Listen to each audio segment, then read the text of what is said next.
si sente tanto sola, ha una faccia triste e non dice una parola, tanto è sicura che nessuno capirebbe, e anche se capisse di certo lo tradirebbe.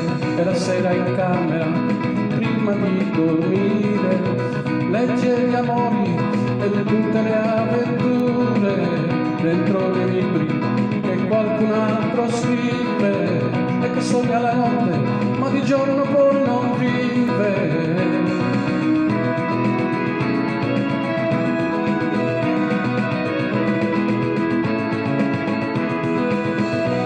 La sua cara radio per sentire un po' di buonsenso, la voce piena di calore e le strofe languide di tutti quei cantanti con le facce da bambini, con i loro cuori infranti.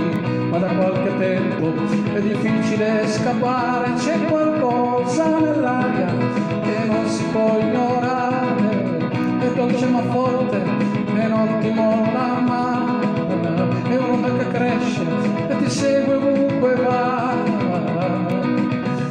È la musica bella che ti vibra nelle ossa, che ti entra nella pelle, che ti dice di uscire e ti urla di cambiare, di mollare le minate, di metterti a lottare.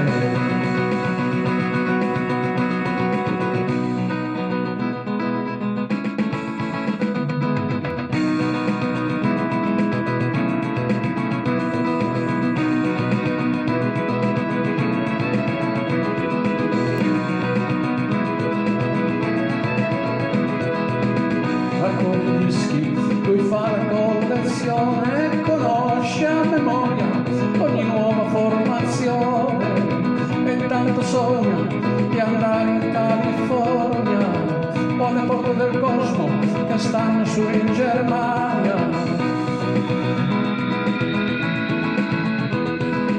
Dice qua da noi in fondo la musica non è male, quello che non reggo sono solo le parole, ma poi le ritrovo ogni volta che va fuori, dentro i manifesti o scritte sopra i muri. Ed è la musica